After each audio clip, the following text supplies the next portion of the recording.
Hello guys, कैसे हो आप सब। आई होप आप सब अच्छे होंगे। तो गाइस, आज हम इंडियन हिस्ट्री का एक इम्पॉर्टेंट टॉपिक डिस्कस करेंगे जो कि मैक्सिमम कॉम्पिटिटिव एग्ज़ाम में पूछा जाता है। तो आज हम विश्व की सबसे पहली शहरी सभ्यता हड़प्पा सभ्यता के बारे में जानेंगे। ठीक है, उससे रिलेटेड कुछ इम्पॉर्टेंट क्वेश्चन डिस्कस करेंगे। तो चलो स्टार्ट करते हैं अपनी क्लास को।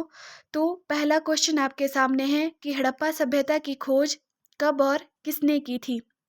तो आपका आंसर होगा कि हड़प्पा सभ्यता की खोज दयाराम साहनी ने की थी। ठीक है, सर्वप्रथम हड़प्पा सभ्यता की खोज दयाराम साहनी ने की थी। आपसे क्वेश्चन पूछ लिया जाता है कि हड़प्पा सभ्यता की खोज दयाराम साहनी ने तो की, लेकिन कब की थी। तो इन्होंने हड़प्पा सभ्यता की खोज 1921 ईस्वी में की थी। ठीक है, अगर बात करें आर.डी. बैनर्जी की, तो आर.डी. बैनर्जी यानी अराक्खल दास बैनर्जी, तो इन्होंने मोहनजोदाड़ो, ठीक है, जो हड़प्पा सभ्यता का एक प्रमुख नगर है, ठीक है, इन्होंने इसकी खोज की थी। इसकी खोज इन्होंने कब की थी। इसकी खोज इन्होंने 1922 ईस्वी में की थी। कब की थी? 1922 ईस्वी में इन्होंने इसकी खोज की थी। ठीक है, बात करते हैं अलेक्जेंडर कनिंघम की। अलेक्जेंडर कनिंघम से रिलेटेड आपसे क्वेश्चन पूछ लिया जाता है कि भारतीय पुरातत्व के पिता किसे कहा जाता है। ठीक है, तो भारतीय पुरातत्व के पिता अलेक्जेंडर कनिंघम को कहा जाता है।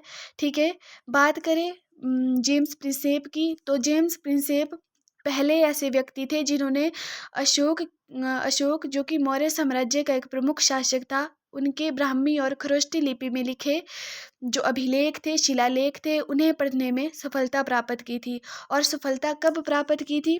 सफलता प्राप्त की थी 1837 ईस्वी में। ठीक है, कब की थी? 1837 ईस्वी में। आई होप आपको क्लियर हो गया होगा। तो अब हम तो बढ़ते हैं अपने नेक्स्ट क्वेश्चन की ओर। नेक्स्ट क्वेश्चन है, मोहनजोदाड़ो से प्राप्त ग्रेट बाथ का मुख्य उद्देश्य क्या माना जाता है। तो मोहनजोदड़ो से प्राप्त ग्रेट बाथ का मुख्य उद्देश्य स्नान स्नान और धार्मिक अनुष्ठान माना जाता है। ठीक है, ऐसी मान्यता है कि मोहनजोदड़ो से हमें जो विशाल स्नानागार मिला है, ठीक है, ऐसा मानते हैं कि उस स्नानागार में जो लोग थे वहाँ के, वो धार्मिक उत्सवों के टाइम स्नान किया करते थे। ठीक है, बात करें इस विशाल स्नानागार की, तो यह विशाल स्नानागार 180 फुट लंबा है। ठीक है, 180 फुट लंबा है। ठीक है, और 108 फुट ये चौड़ा है। ठीक है, 108 फुट ये चौड़ा है।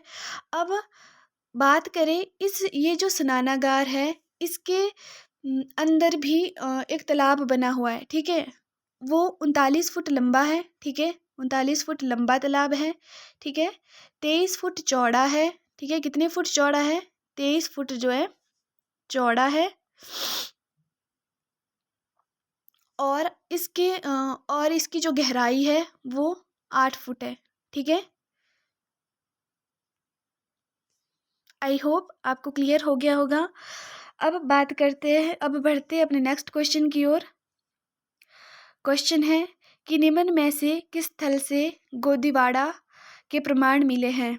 तो लोथल एक ऐसा स्थल है जहाँ से हमें गोदीवाड़ा के प्रमाण मिले हैं। बात करें कालीबंगा की, तो कालीबंगा से हमें जुते हुए खेत के साक्ष्य मिले हैं। ठीक है, और यहाँ से हवन कुंड के साक्ष्य मिले हैं, और यहाँ से जो है वो अलंकृत ईंट है, वो अलंकृत जो ईंटें हैं वो प्राप्त हुई है। चूड़ियों के साक्ष्य मिले हैं यहाँ से। ठीक है, बात करें हड़प्पा की, तो हड़प्पा से हमें श्रमिक आवास मिला है, विशाल स्नानागार मिला है। ठीक है, और यहाँ से हमें जो है वो कांसे का एक दर्पण भी प्राप्त हुआ है। ठीक है, बात करें तो अगर अगर हम बात करें धौलावीरा की, तो धौलावीरा से हमें स्टेडियम प्राप्त हुआ है। ठीक है, आपसे क्वेश्चन पूछ लिया जाता है कि हड़प्पा सभ्यता का ऐसा कौन सा क्षेत्र है जहाँ से हमें स्टेडियम मिला है। तो ठीक है, तो धौलावीरा से हमें स्टेडियम मिला है। ठीक है, तो बढ़ते हैं अपने नेक्स्ट क्वेश्चन की ओर। नेक्स्ट क्वेश्चन है, हड़प्पा सभ्यता की ईंटों की मुख्य विशेषता क्या थी। तो हड़प्पा सभ्यता की ईंटों की मुख्य विशेषता थी कि भी वो मानकीकृत अनुपात में बनी हुई थी, ठीक है। तो बढ़ते हैं अपने नेक्स्ट क्वेश्चन की ओर। नेक्स्ट क्वेश्चन है कि हड़प्पा सभ्यता की लिपि कैसी थी, ठीक है। तो बात करें हड़प्पा सभ्यता की लिपि की, तो हड़प्पा सभ्यता की लिपि जो है चित्रात्मक थी। हड़प्पा सभ्यता की जो लिपि चित्रात्मक थी, ठीक है। अब हड़प्पा सभ्यता की जो लिपि एक ऐसी लिपि है जिसे अभी तक पढ़ने में जो है कोई भी जो वैज्ञानिक है, ठीक है, भाषाविद है, वो सक्षम नहीं हो पाया है। अगर इसकी लिपि को पढ़ा जाए तो हमें हड़प्पा सभ्यता के बारे में बहुत कुछ और जानने को मिल सकता है, ठीक है। ये जो लिपि है इसके वर्णों की संख्या 400 थी, ठीक है। 400 के करीब इसके वर्णों की संख्या थी, ठीक है। और ये लिपि बाईं से दाईं ओर लिखी जाती थी, ठीक है। बाईं से दाईं ओर लिखी जाती थी,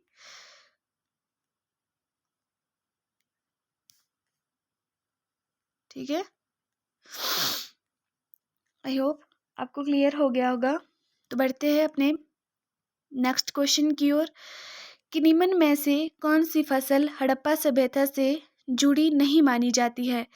तो यहाँ पर तो राइट आंसर दिया गया है चावल, ठीक है। तो ऐसा बोलते हैं कि चावल जो है हड़प्पा सभ्यता से जो है जुड़ी हुई नहीं थी, अर्थात हड़प्पा के लोगों को चावल की जानकारी नहीं थी। लेकिन इससे रिलेटेड भी कुछ मतभेद हैं, ठीक है।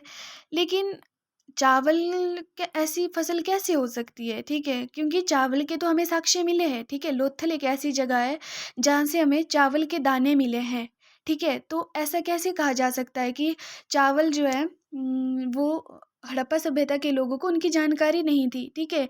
अगर बात करें एनसीईआरटी के अनुसार तो ऐसा मानते हैं कि जो दाल है, ठीक है, हड़प्पा सभ्यता के लोगों को किस फसल की जानकारी नहीं थी, तो वो है दाल, ठीक है। दाल की जानकारी इन्हें नहीं थी, ठीक है। तो बढ़ते हैं अपने नेक्स्ट क्वेश्चन की ओर।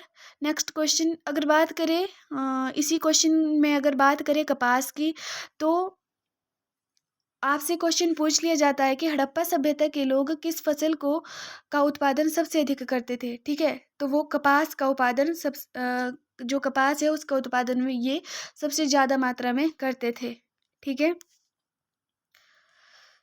अब नेक्स्ट क्वेश्चन की ओर बढ़ते हैं। क्वेश्चन नंबर 7, पशुपति मोहर किस देवता से संबंधित मानी जाती है, ठीक है। तो आपका आंसर होगा पशुपति, ठीक है, अर्थात पशुपति। पशुओं के जो देवता है वो किसे माना जाता है, वो माना जाता है भगवान शिव को, ठीक है। तो पशुपति मोहर भगवान शिव से संबंधित है। नेक्स्ट क्वेश्चन की ओर बढ़ते हैं। नेक्स्ट क्वेश्चन है हड़प्पा सभ्यता का सबसे बड़ा नगर कौन सा है, ठीक है। तो हड़प्पा सभ्यता का सबसे बड़ा नगर मोहनजोदाड़ो है, ठीक है। ये मोहनजोदाड़ो जो है ये हड़प्पा सभ्यता का सबसे बड़ा नगर है। बात करें मोहनजोदाड़ो की, इसके बारे में जैसा कि मैंने आपको पहले भी बताया कि इसकी खोज 1922 ईस्वी में अराखलदास बनर्जी ने की थी और यहाँ से 700 कुओं के साक्ष्य मिले हैं, ठीक है। और ऐसा माना जाता है कि यह नगर